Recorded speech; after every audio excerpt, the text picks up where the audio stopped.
Hello साथी, good morning. आजको new blog पनि सुरु भइसकेको छ। यो चाहिँ हाम्रो अहिले बस्ने घरबारी हो।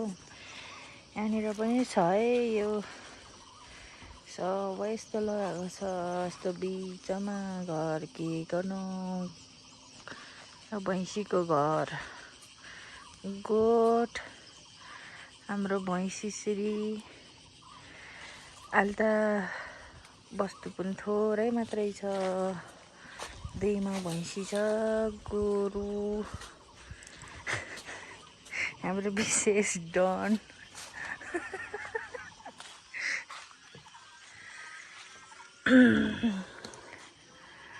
गाह्रो छ यहाँ चाहिँ वस्तुको घाँसहरू राख्ने ठाउँ। यस्तो छ है गाइस। यतातिर त पानी पनि पर्ला जस्तै छ, पानी पनि परिहाल्ला जस्तै। मौसम पनि क्लियर छैन, के गर्नु। यसो त उज्यालो हुन्थ्यो, यसपालि त मरिगएको छ दिन पनि। यस्तो अँध्यारो न अँध्यारो।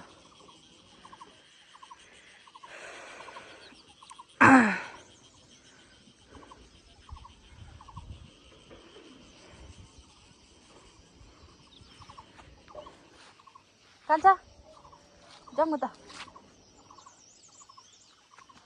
त्यो त ब्याउनेलाई दिनुहुन्न।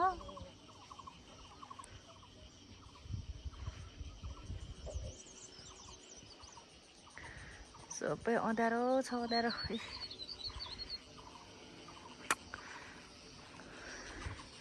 हाम्रो डन चाहिँ घाँस लाउँदैछ।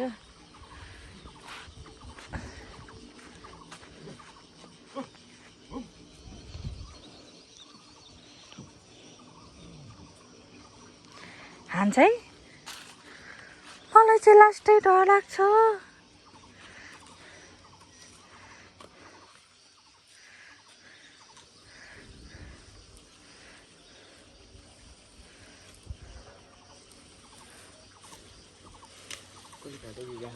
आपाले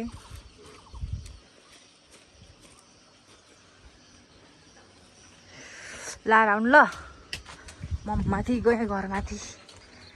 आया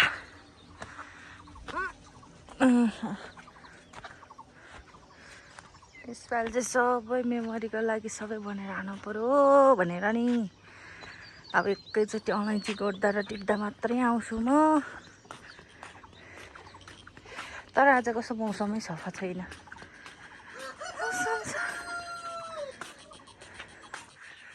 मौसमै सफा छैन हो, मौसमै सफा छैन। के गर्नु।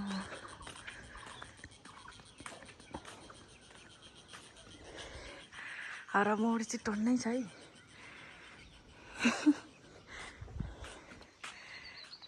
यताबाट यदेखि उठो सफाइ छ। बारी त छैन, अब त यस्तै मात्रै हो हाम्रो त। तल खालि पुछार पनि छ नि। अहिले एकछिन घाँस काट्न जान्छु। त्यता पनि यो चाहिँ अलैँची सुकाउने दाउरा।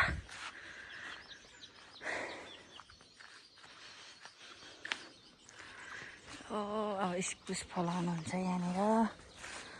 यो टक्कै इस्कुसहरू पुत्ताले हेर्नु न, बटरफ्लाई तेरि कस्तो दामी। किवी पनि फल्दैछ कि क्या हो। यसपालि चाहिँ आलु चाहिँ खान नपाउने भयो। सबै हाम्रो आलुको बोट कुहियो।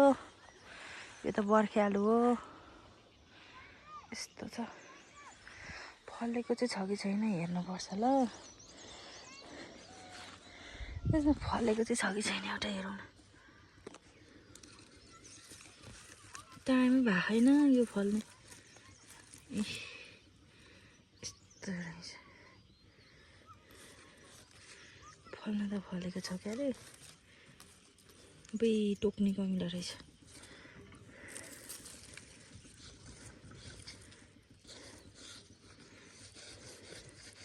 ए रचा फलेको त रहेछ, फलेको त रहेछ है।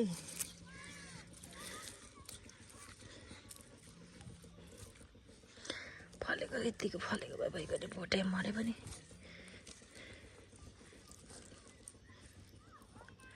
कत्रो ठुलो ठुलो आलु फल्थ्यो पहिला पहिला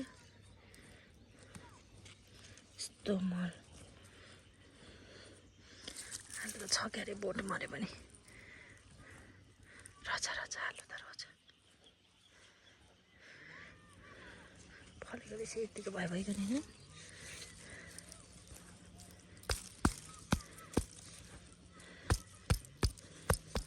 फलेको रहेछ यतिको भए त भइगयो नि सबै आलुको चाहिँ बोट कुहिरहेछ है हाम्रो चाहिँ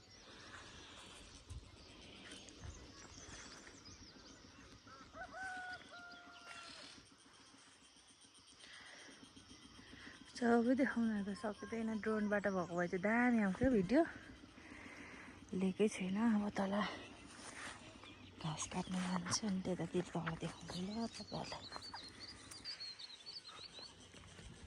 अब हम बारी पुछारतिर चला गया ड्रोन चाहिँ ल्याउनु पर्ने रहेछ है कान्छा दामी भिडियो ड्रोन तिमीलाई ड्रोन चलाउन आउँछ सिक्नु पर्थ्यो रहेछ अस्ति लिएर आउनु पर्ने रहेछ भिडियो राम्रै भएन दामी ड्रोनको चाहिँ त्यहीबाट चाहिँ मलाई बनाउनु मन लागिरहेको थियो अब अर्को वर्ष चाहिँ आउँदा म ड्रोन लिएर आउँछु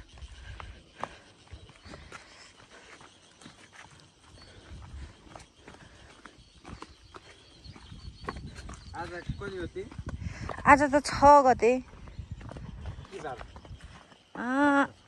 आइतबार भोलि सोमबार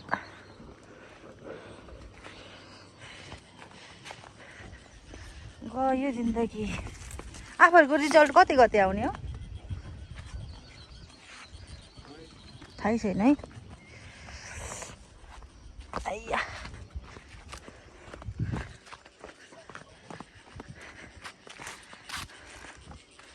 कहाँ जानुपर्ने हो त नि ऊ चाहिँ यहीहरू काट्दा नि हुन्छ होला हौ नि राम्रो छ त ओ यति काट्दैन हौ घाँस त सबै यस्तै त होला पक्कै बाउले हिजो त अलैँची बारीमा काटेको भन्थ्यो भन्नु त तलै गएको होला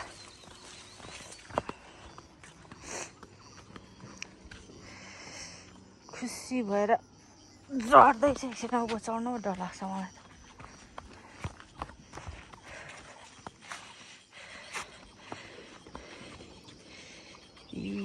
हाम्रो आलुबारी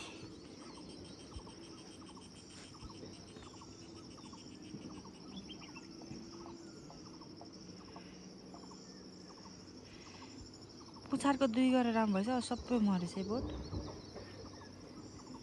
आलुको खै आइपुग्ने हो कि होइन अघि माथिबाट देखेको आलुबारीमा म त आइपुगेँ आलु गोड्नु पर्ने रे अब आइया थाकिरहेको छु म खासमा चाहिँ खुट्टा नि दुखिरहेछ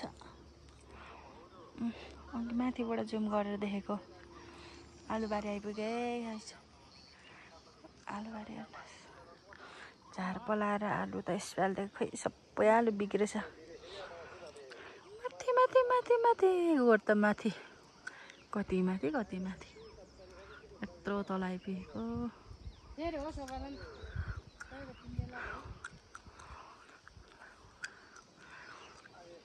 यति हो हाम्रो कमाइ लगाउने यो पनि यसपालि अलैँची लाउँछु भन्नुहुन्छ सक्ने भयो आमाहरूले बारी